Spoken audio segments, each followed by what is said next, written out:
That's what we're doing in taxes affecting real estate, chapter 18. We'll go over the stars later, but taxes are, this is, when we're talking about tax, we're talking about property taxes. We've already talked about deed taxes, right? We've already talked about transferring property. So this is regulated stuff, the property taxes.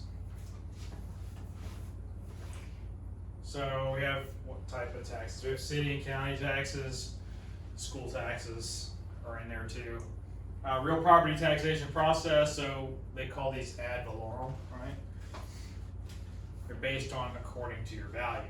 Taxes go up if your property value goes up. It's levied on a calendar year basis. We pay it in November because we get a 4% discount here in Florida, but they're levied January 1st to December 31st are paid in arrears.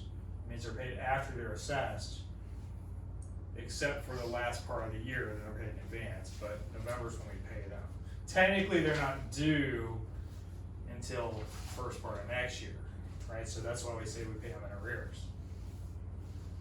Taxes become a lien on January 1st. They're a lien at the beginning of the year. They have to be paid after the fact. And this is a superior lien. This is the first lien that you're gonna have on your property. No matter what, this is the first thing that's gonna go against your property. Then we're gonna have our special assessments, right? Based on the date, because you would assume that there would be no liens prior to January 1st. If the special assessment was a prior year and you hadn't paid it, then that would be a priority lien over this. But for the most part, property taxes are your first lien on your property. Due November 1st, delinquent April 1st, they do a thing called a tax certificate auction after April 1st, where they sell your tax bill to somebody else, they pay it off, and then after a few years, they can file for a tax deed if they have the tax certificate. So they can foreclose on your property in a sense. Right? They don't have a mortgage, but it's still a form of foreclosure. We have this thing called just value. That's just a objective value. Right? If you hear that term just value, that's what it is. But assessed value is what the property assessor says your property's worth, your tax appraisers, or your says your house is worth, and that's how they establish this value for taxes, right? That's the number that when you do a homestead exemption, you're gonna deduct from to get your tax rate. Every year you get this trim notice, so if, and you've probably seen one, says your proposed taxes are $2,000 if this amendment goes through, or if the new budget's proposed or accepted. If it's not, then it's $2,100 or it's $1,900, depends if they're going up or down. You can protest your taxes. Most people don't know this. You can actually challenge your assessed value. Now, most people don't challenge it because most of the time the assessed value is less than the actual value of the house, right?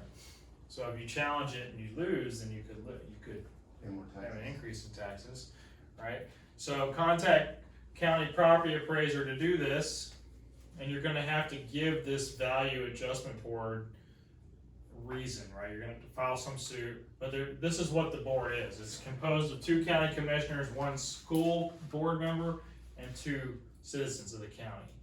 So that could be anybody who lives in the county, right? The litigation, you would then file a suit against the property tax appraiser and the tax collector.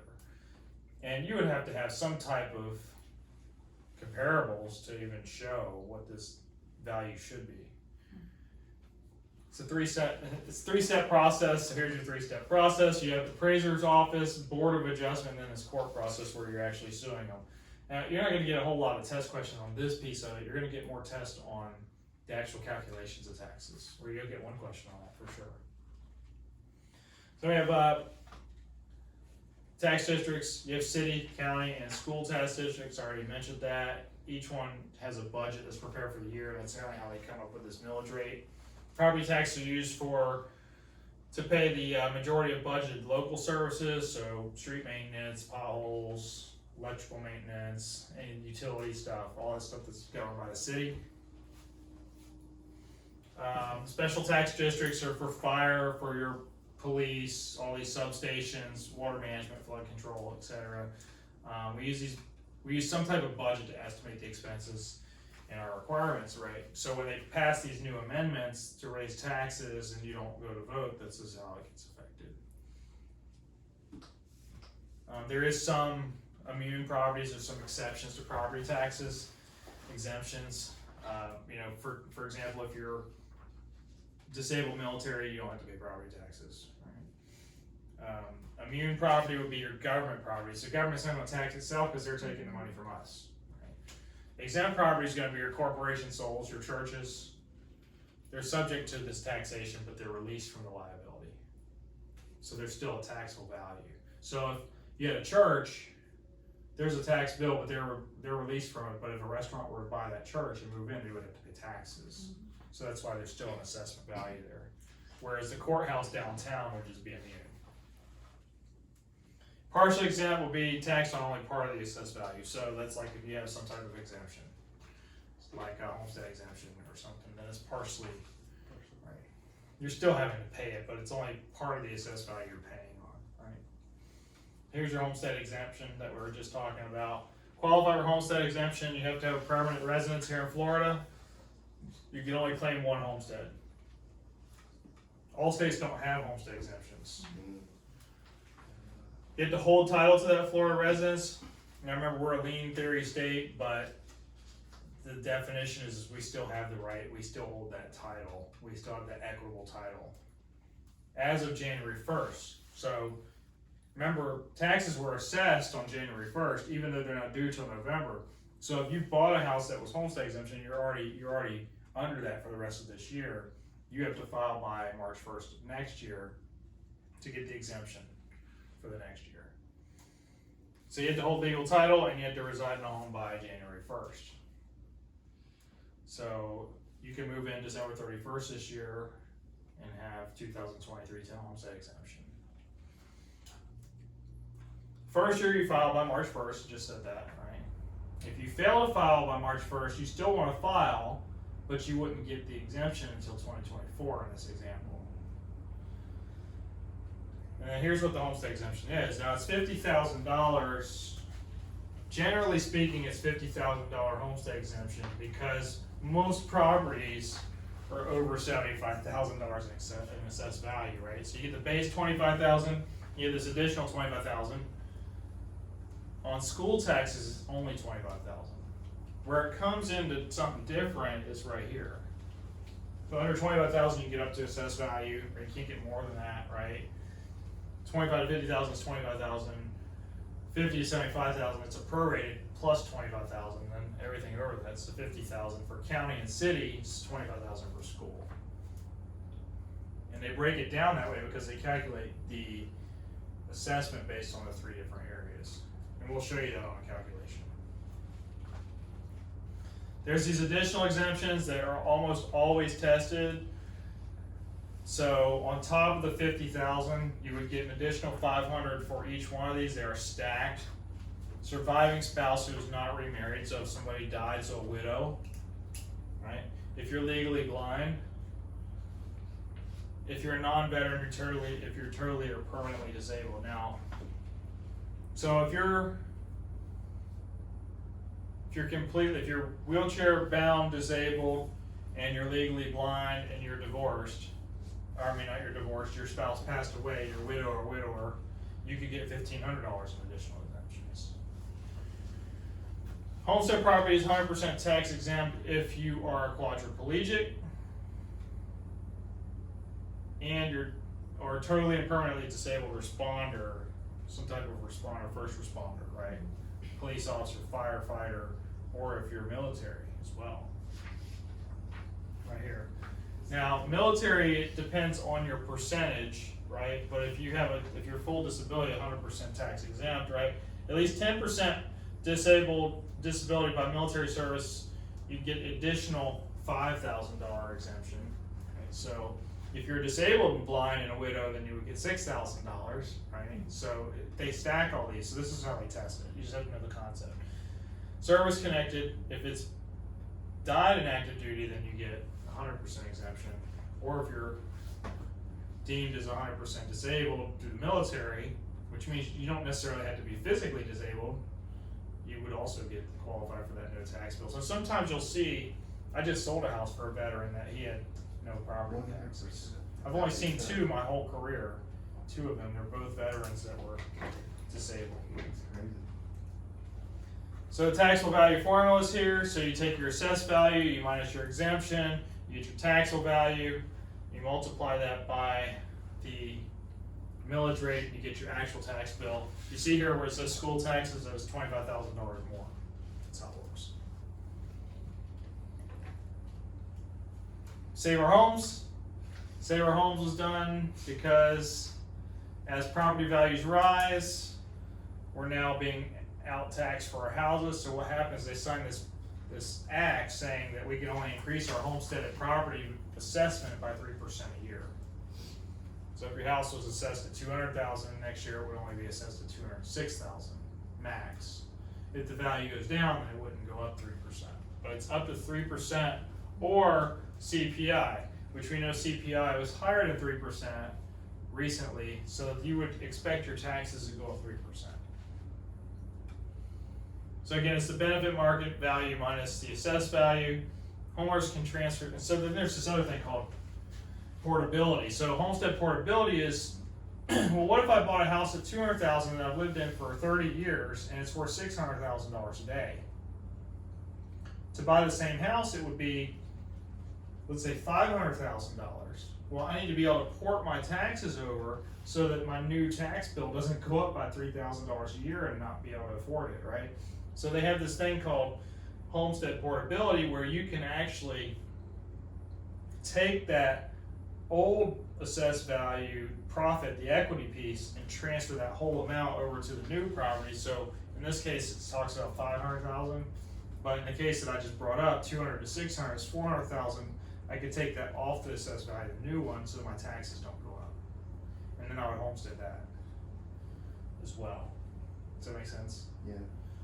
So it's a way for you to preserve your tax bills. So this whole thing about talking to buyers about your tax exemptions or about taxes in general, explain portability, explain the 3% rule for Save Our Homes, and when it's assessed and how it's paid. I wouldn't get into too many things about how they calculate the actual new taxes because there is a formula, but let the lender deal with that piece of it. People always say, how much are the current property taxes on the property? The answer is always, it doesn't matter, it's going to be reassessed. That happens it's always happening. Think about it. What if you pulled up a disabled veteran's property taxes and you tell the new buyer it's zero? It's not zero. So when homestead property sold is assessed January 1st, we already talked about that. The sale triggers a new assessment. This is what I just said, right? We want to make sure that we are communicating that the taxes are going to get reassessed based on the sale. Assessed value may increase significantly after change of ownership, and avoid referring to the seller's taxes. We just said that, right?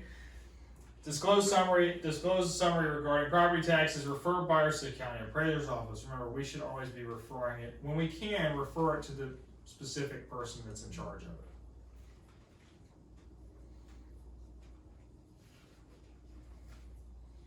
So we mentioned this earlier on about property assessment. Remember I mentioned the property that was agricultural, but it really should have been zoned commercial for the highest use.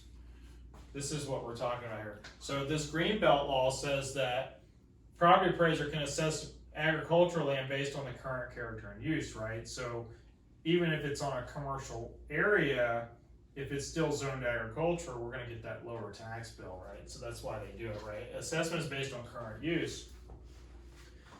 You can also get some tax deductions if you sponsor a tree farm, let them grow trees on your property, for example.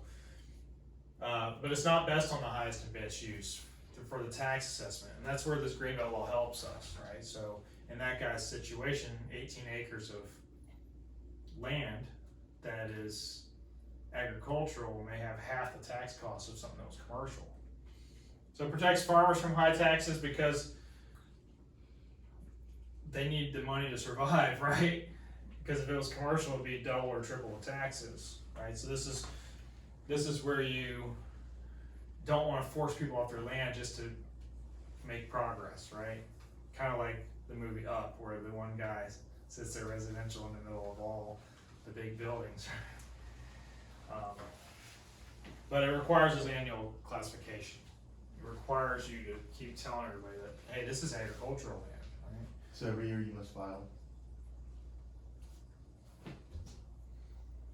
So tax rates, here's your mills. So tax rates are expressed in mills, which is 0.00 something, right?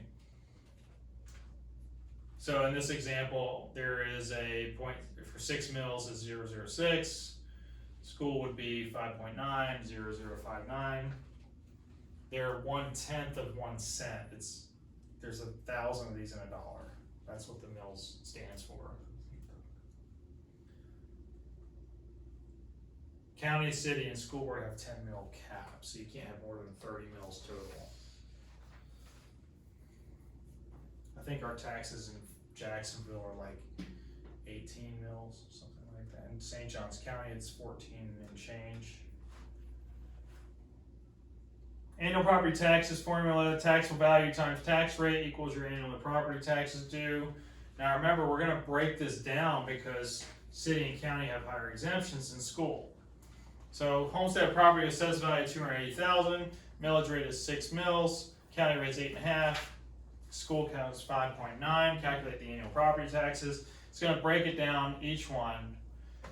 We're going to break it down on the board separately, so I'm not going to really cover this right this second. But you take the exemption off of each piece, then you add the taxes together once you multiply them out separately. Then we have these other taxes called special assessments. Everything's taxes. Everything's money. Right, it's all money. One-time taxes. So property taxes are every year, right? Your ad valorem taxes are every year.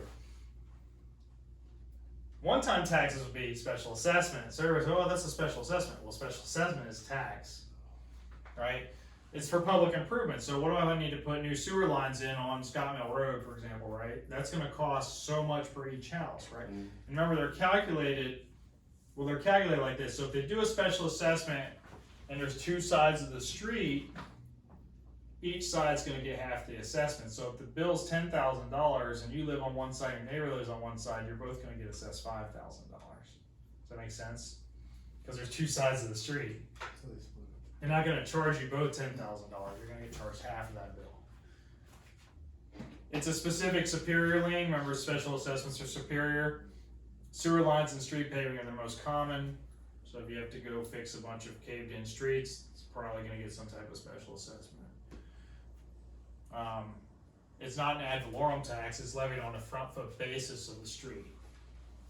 Right? It's levied on whatever. If you have 100 feet of frontage, they're going to charge you 100 feet of frontage, and then they're going to divide it by 2 because the other person lives across the street. Across the street, okay.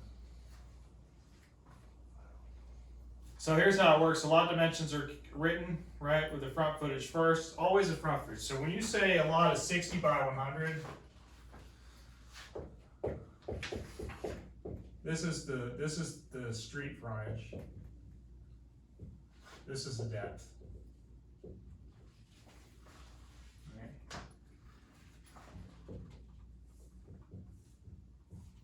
Special assessment is calculated by 2 sides of the street. So you would do your front feet times your cost per square foot, or per linear foot, sorry.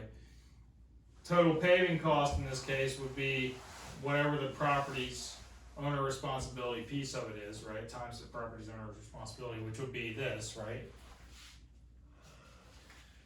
So they'll give you some type of cost, and then you're going to take whatever you get from the total responsibility of that owner, and you're going to divide it by 2 because there's 2 sides of the street. Now this owner's responsibility is a given factor from the city. So maybe the city says, look, we'll cover 25% of it. The seller or the owner of the property is going to be responsible for 75% of it. That's for that. It's going to be a rate, some type of rate. You're gonna be given this figure. You're not ever gonna have to calculate that figure. You're gonna be given that number. So right here it says, lot measured 120 by 325, the local government will pay 33% of the total cost at $25 a foot to pave the road. 100 minus 33% would be the owner's responsibility, right? So 67% will be the owner's responsibility. Take the cost to pave times the frontage of the lot, you get the number 3,000 in this case, multiply it by whatever percentage the property owner does, and then divide that by 2. That's how we get that number. We'll do a practice question so you can kind of figure it out on your own. Reading it on the screen doesn't do you justice to really know how to do it, right? So if you don't pay your property taxes, what happens? They put a lien on your property, right? They issue this thing called a tax certificate, and then what it does is it gets sold off at auction, and they start the bidding at a lower rate, at a higher rate, at a higher rate. So in this case, they start the bid at 18%. So if I pay off your tax bill, I get 18% interest. You have to pay me back. Right. Well, then somebody else might say, well, they'll pay 15%. They'll do it for 15%. Somebody else might say they'll do it for 12%. So the interest rate goes down. The bidding actually goes down. Underbid you. Well, they're underbidding you because they want to. I'll do the tax assessment for 10% interest, because still 10% is a great amount of money to make on something. Sure. Right? Good thing about tax certificates is this: worst case scenario, you get your interest because they pay off the tax certificate. Best case scenario, you foreclose on the property, you take the property, and you get it for the price of the taxes. So it's good. It's not as easy as it sounds, but you can make some money doing tax auctions. And they usually do these sometime late April, early May every year. That'd be hundreds of them. Hundreds of them. Have you bought some for yourself? No, I've looked at them, but I've never bought any. I almost did one time, $2,800 for a house. That's not bad. Property owner owns the taxes plus this accrued interest, and then they get a redemption certificate once they pay it off, right? After 4 years, gathering these certificates, you can then file for a tax deed. That's when you get the property. All right, and this is 10% or 18% per year. So if you have a 4-year-old tax certificate, in theory, you could have doubled your money, right? Because you could get 18%, 18%, 18%, 18%, 76 or 72%, right? Then we get to talk about your benefits, right? As a homeowner, right? So you can deduct some things on your federal income taxes if you have a principal residence. Number one being what? Your mortgage interest. Write off your mortgage interest on your principal home and your second home. Now there's a cap on that. It's around $1 million value.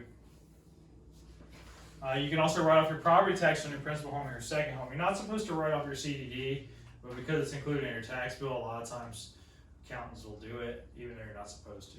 Right? I'm going to tell you defer to a tax accountant, a CPA. Don't be giving that advice to people.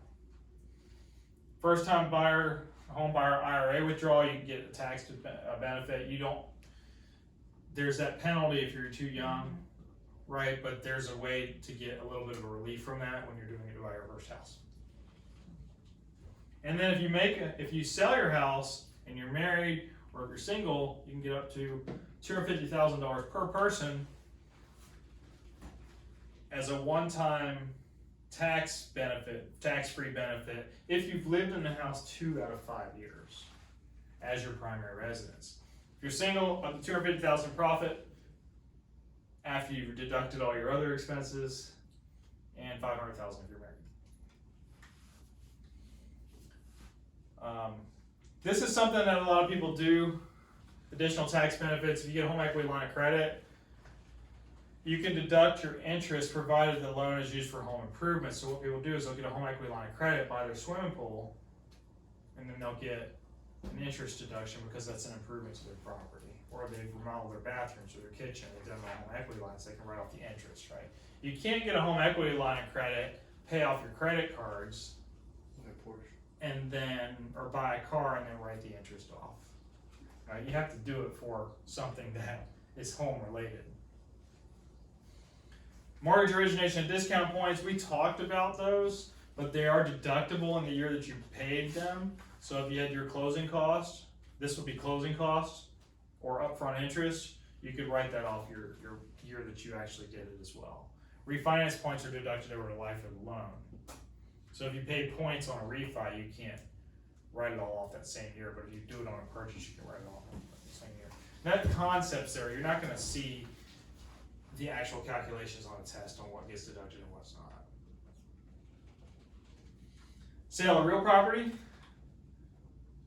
Well, what's the gain or loss? It's called a capital gain, right? You're gaining money, right? Capital gain is a profit from sale of property. It could also be a capital loss if you lost money. Taxable gain is determined by the amount you made from the sale minus the expenses of the sale minus your adjusted basis. Now, when we talk about basis, I'll give you an example. Let's say I sold a house for $400,000. Sold, and I paid $300,000 just to make the numbers easy, right?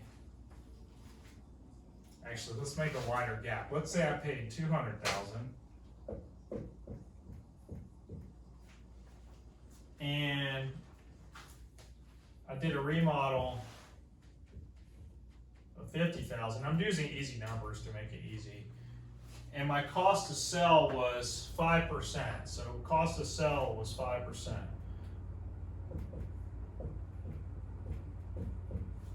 Which equals $20,000. Just for example, just to make the numbers easy, right? How would I calculate how much income tax I'd have to pay on this? Now, I'm gonna assume that I haven't homesteaded this for 2 years, or lived there for 2 years, because otherwise this will be tax-free, because you can see that the spread's only $200,000, you wouldn't even need to do math, right?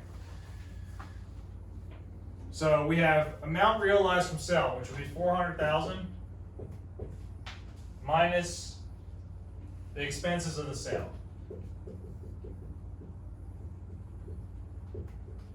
Right? So that total is gonna be $380. Right? Get that far? That $380 is your adjusted, or your amount realized from your sale. Does that make sense so far? Because you sold it for this, but you had $20,000 expenses to sell it. Whether it was real estate commissions, closing costs, title insurance, whatever it was, right? So now this is your realized amount.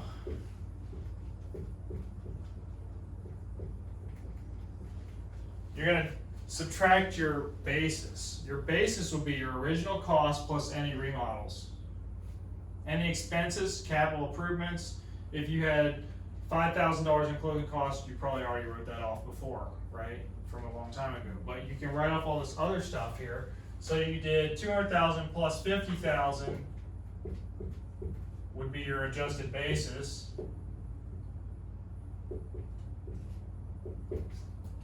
Right? That makes sense so far? Your cap gain will be the difference.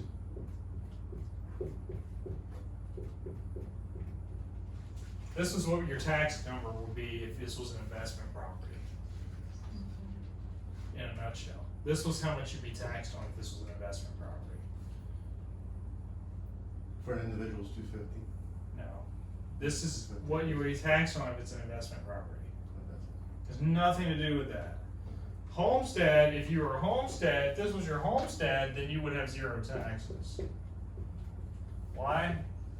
If you're single, $250,000 in deduction is free.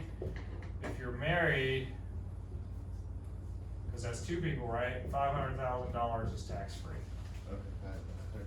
But if this is an investment, it doesn't count, right?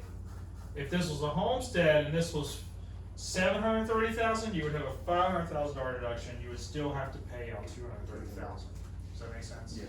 Okay. That's how that works. It's really good because cap gain rates can be as high as 31%, right? That's a chunk. So 30% of that's $43,000 approximately, right? That's a lot of money. But then we have this other problem. We have people that don't have Social Security numbers, foreign nationals, that have bought property here but don't pay income taxes in the US. If you buy a house from a foreign seller, we're not talking about somebody that's legally here with a green card that has a social security number that pays US income taxes, right? My mom, for example, has a resident card. She's not a US citizen, but she does pay property taxes. That would not fall under this FERPTA Act, right? What this is somebody that lives overseas, never lived in the US, is not a US citizen, is not a green card holder, does not pay US income taxes. That's where this FERPTA comes into play. FERPTA stands for Foreign Investment and Real Property Tax Act. We have to get the tax money somewhere. So what happens is we're trying to make the foreigners pay their taxes on their investment to make their money grow. Well, because we can't force them to, what happens is the IRS requires the buyers to hold 15% of this gross sales price to pay the taxes. So the buyer is the one. Right. Well, it's all done through the They're gonna closing, pay so for they're it. gonna do it through the equity. Yeah. So, it's gonna be held by the closing agent, is what's gonna happen. And then they're gonna pay the property taxes. So it's basically forcing these foreign investors to pay their property taxes, which they should. They make money off of it, they should be paying property taxes. Buyer has to report the purchase price and pay the IRS the amount withheld. Remember, that money is gonna be withheld by the closing agent. Does that make sense? You only have to know the purpose of the FERPTA. You're not gonna have to do the calculations. We have deductions from the gross income for investment properties. So again, these are investment property tax deductions. Operating expenses, do we have management expenses, right? We have to replace the air conditioner. This is not considered, not the reserves for replacement. So if you're saving $1,000 a year for an air conditioner, it's not the same as the year you actually break the air conditioner and have to make the expense payment. Financing expenses, so there's mortgage interest, you can write that off. Depreciation, you can depreciate your property over how many years if it's residential? 29, 27, 27 and a half. 27 and a half. 27 and a half. Is it 39 for commercial? 39 for commercial. Okay. So this is how you know, and this doesn't specify residential or commercial, so that was my next question. 39 for commercial, 27 and a half. 27 and a half for residential. Depreciation for income taxes, land is not depreciated. Remember, land is not depreciated, only the building. Here's your straight line depreciation is what it's called. 27 and a half years for residential properties, rental properties, single family homes, condos, apartments, and townhomes. 39 years for non-residential income producing properties, industrial and commercial investment property. Make sense? So industrial would be like factories, commercial would be like strip malls.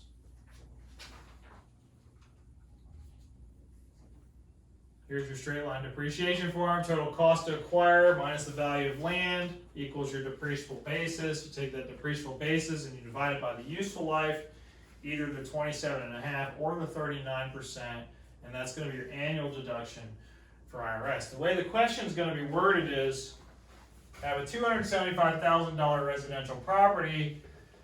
What is the depreciable value year 4 if the land cost is $50,000? That's how the question is going to be worded. So how we would do that is we would take 275,000 is the value, right? It's assessed value.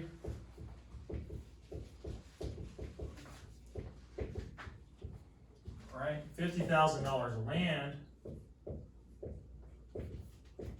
This is residential, just so we know. That would give you a what, $225,000, because we don't depreciate land, right? Depreciable basis, right?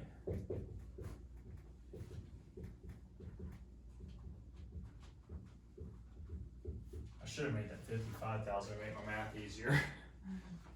Yeah, let's make this 55,000. It makes my math easier, so I can do it in my head.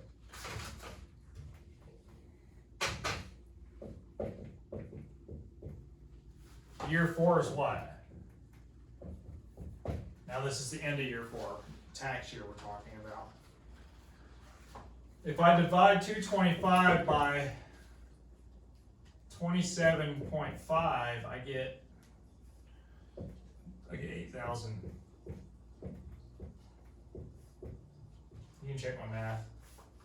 Should be 8,000. So Approximate, I think it should be 8,000. 225,000 divided by 27.5. It's not quite 81. 81, right? Right. Yeah. So let's just say 8,000, just to make the math easy, right? I knew it was somewhere around 8,000. I didn't know exactly. Pretty close. So year 4, we would have 4 years of we would have 4 years of accrued depreciation, right? So you multiply that by 4 to get the 4-year accrued depreciation. It's 4-year accrued depreciation. Remember, I'm just using rounded numbers. On your test, you would need to use actual numbers. Subtract it from this number.